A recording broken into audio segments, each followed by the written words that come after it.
would like to spend the next 10, 15 minutes discussing what we heard this morning.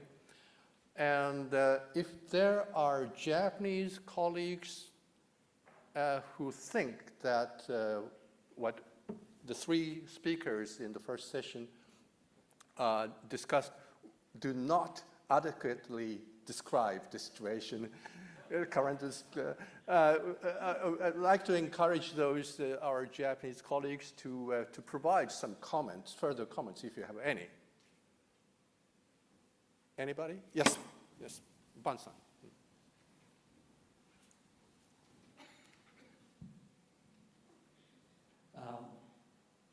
I am sorry to say this, but to tell you the truth, I feel difficulties in sharing our experience in Fukushima with you experts from all over the world. I am very grateful to your comments and advice, but still I feel something unfit. Then I thought, what is the problem? Then during coffee break time, my answer, it may not be answer, but I think this is. So Michiaki used a word ethics, and translating this word, we can be say, we have to be a human being before we are scientists or experts. For example, parents of small children make decision. When they are unsure about the situation, they decide. They want to, what they can do, what is best for them. So the best thing for them may not be necessarily the most reasonable choice, or sometimes scientifically wrong. And to them, I try to disseminate my scientific knowledge, but finally, I will respect their choice. So I know this is scientific session, so we discuss what to do. But for Japanese experts, it is important not only what to do, but also what to be. So this is, I'm learning from Fukushima. Thank you. Yes, any comments, further comments to what you just heard? Or something yes, I take, yes. Hello? Yes, it's actually a slightly separate thing, but it's a general question to the whole panel. We've heard that pretty much all recent reports emphasize the importance of stakeholder engagement. My question is how much stakeholder engagement was involved in the preparation of those reports? Do you understand? What? Which reports are you talking about? Well, we've had the French, the French proposals. So what stakeholder engagement took place in terms of developing those proposals in the first place? Did we engage with stakeholders to decide the system, to decide the policy, or are we saying we will, from now on, engage with stakeholders? Okay, you hear me? Okay.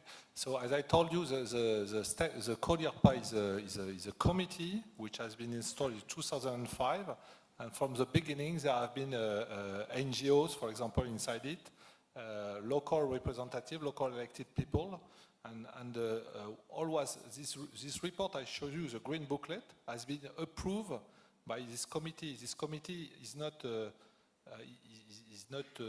taking decision. It's not the government, but nevertheless they approved it. So they said at one time, okay, we agree with the content of this document. So stakeholders are already involved at the national level, and then you are beginning to have implementation at the local level. Two kinds of exercise, two kinds of process. The first one is crisis exercises, but moreover, there are discussions on this CODIRPA without exercises at the local level with some stakeholders through presentation discussions. And we have a last type of actions. Near each nuclear facility in France, we have a so-called local committee for information. It's a committee gathering local elected people, operators, NGOs. ASN is French Nuclear Safety Authority is supporting technically these meetings, and we present the CODIRPA action in these places so that there can be exchanges with stakeholders. So it's on now. Clearly, it's just the beginning of the process, and for one reason. Jacques say we make a big jump in the presentation.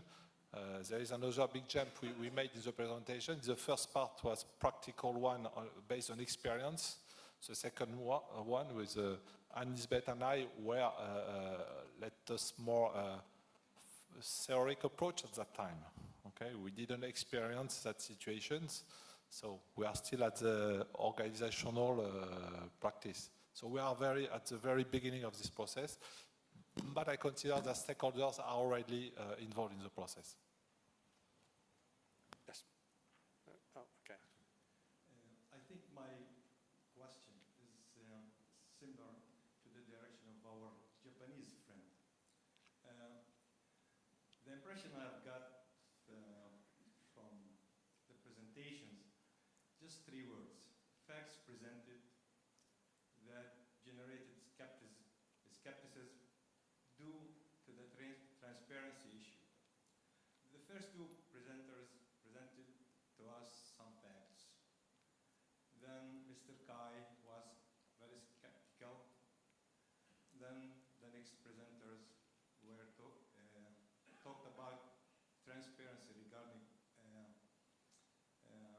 or the transparency in general, and they would say in particular the Fukushima issue.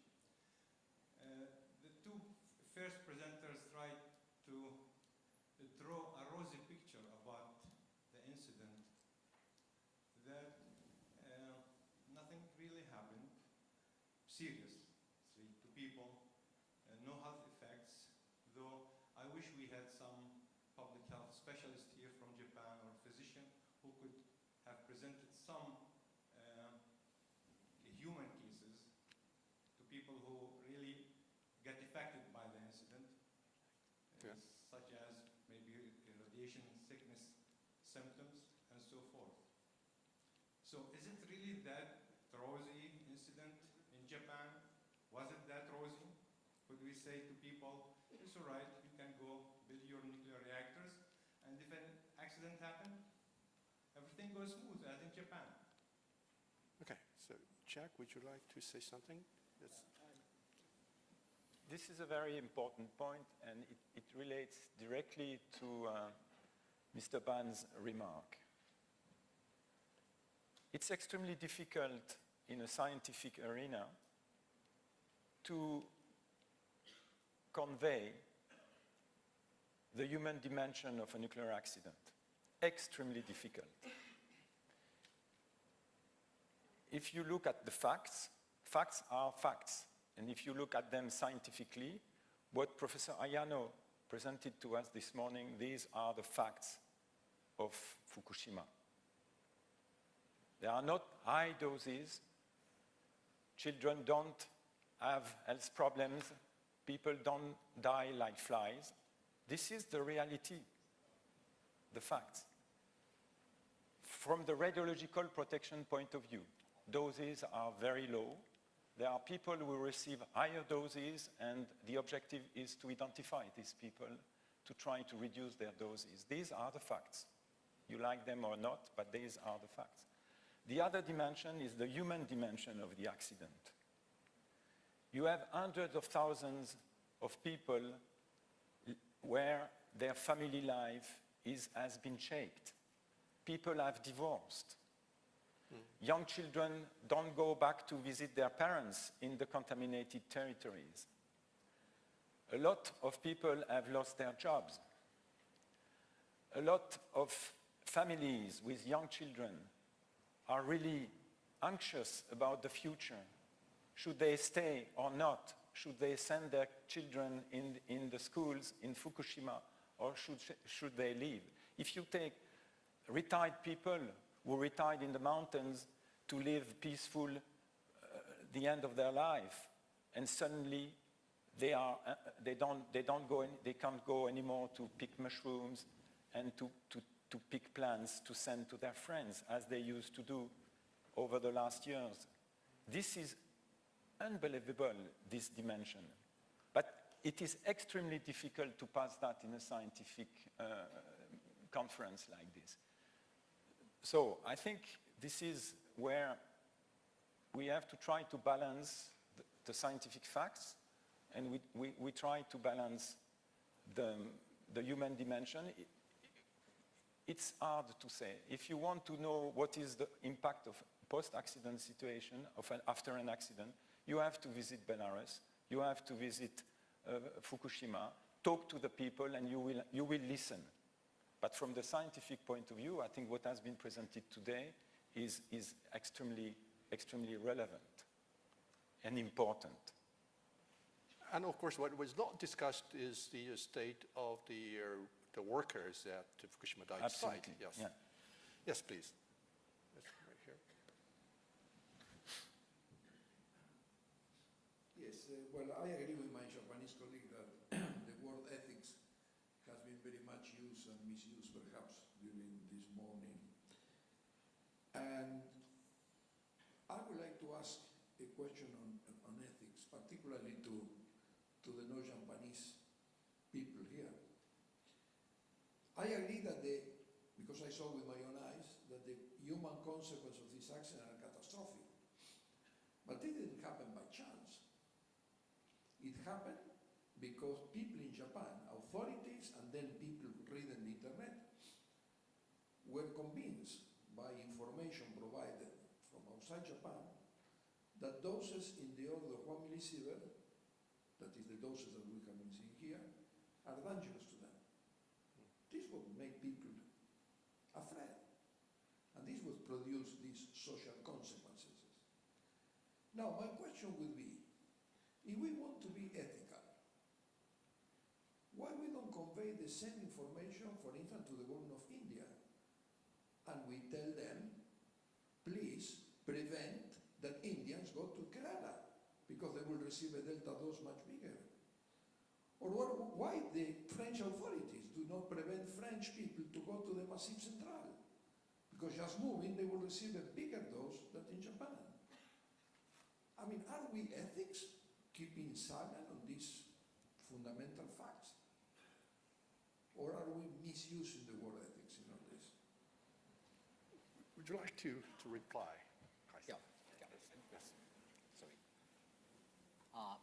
First point is, in Japan, the difficulty is that we cannot share scientific information. That's the reason we cannot share the scientific information is Close, so or do we go? many people say something. Many people, such as other fields, academic people, the scientists, other non-religious experts. 45.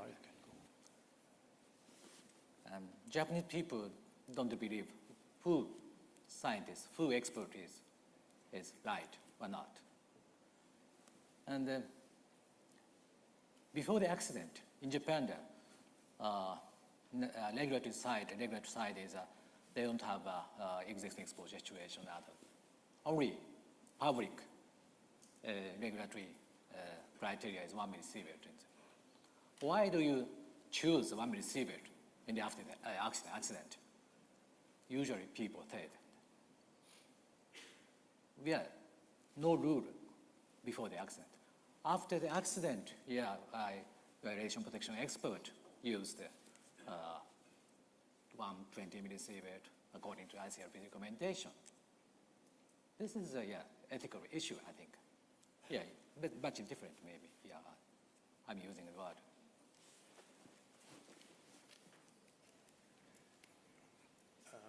Yes. I'm Suleiman from Oman. Looking at what the incident happened in Fukushima and before that in Chernobyl. And we see now countries like the Gulf countries are on the direction of having the nuclear energy. And looking at the small population of these countries, and as well as the lack of expertise and lack of experience on this subject. The question here comes is it really still safe and necessary to have the nuclear energy in these countries? Wow. Anybody willing to to respond? I can't. Okay, that's all right. I don't want to answer directly, but I think what is important if a country will have nuclear energy is to have a strong independent regulator. And so this is very important, the organization, before to have NPP, to have also an operator who are in charge of everything, but to have also a strong regulator. Yeah, which we didn't have, yes. You want to? So as a just to respond. Yeah, well, it's Niwa is responding. I think my answer is very simple. You have to decide by yourself. Yeah, it is really important that you decide, not us. Think about, we can just present anything you want, the fact, back in Japan, or maybe people can supply information on Chernobyl thing, and you have to decide. I would say, I would add, as a safety authority, we said before Fukushima that you can never rule completely out the risk of an accident. It was true before Fukushima, it is true after Fukushima. So whatever the choice, you have to prepare yourself to emergency situation and post-accidental situation. This is our message. Yes. Yeah. I have two questions, which are not related to one another. But the first is, just out of curiosity, well, for perspective, I'm with the regulatory body in Canada, and we, as a country, we don't have an established post-recovery strategy at all. So we're looking to go down that road. And I'm just curious if you can provide at a relatively high level, or if you have details, that would be great, what the level of effort is in terms of time and cost that something like CODERPA and, for example, the NCRP document, what is the value of the value? What level of effort would be put into that in terms of a time scale, number of people, and if you have a dollar amount that you can even attribute to that? Okay. Anne? I can't directly answer that. If it becomes in the legislation that you have to plan for recovery, and this is an issue in the UK, so apologies, I'm not talking US, and someone else can reply on that.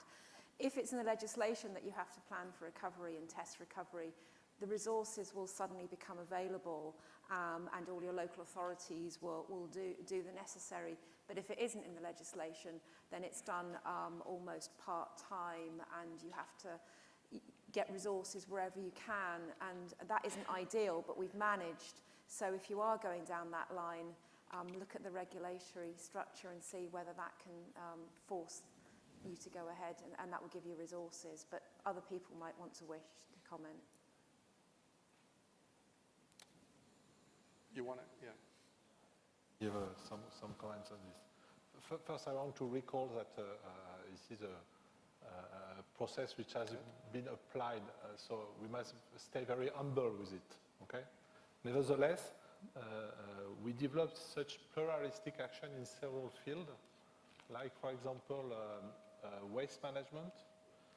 We did it for post-accidental action. I'll come back to this.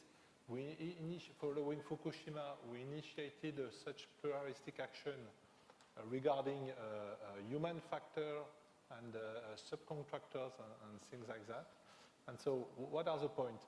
We apply this to very difficult and complex issue involving many people, many actors, many stakeholders. Okay, so this is the first criteria. The second criteria is that you need time. You need time. I recall that the action started in 2005. So it cannot be handled with, deadlines and a roadmap, a priori roadmap. You should give time to time. I remember very well that before Fukushima, it's a big action, CODIRPA. It involves more than 200 to 300 experts at one time or another. I cannot evaluate, but it is a very big effort, okay? And I remember very well that before Fukushima, some people were asking us, do you think it is worth doing that? There is no more accident, okay?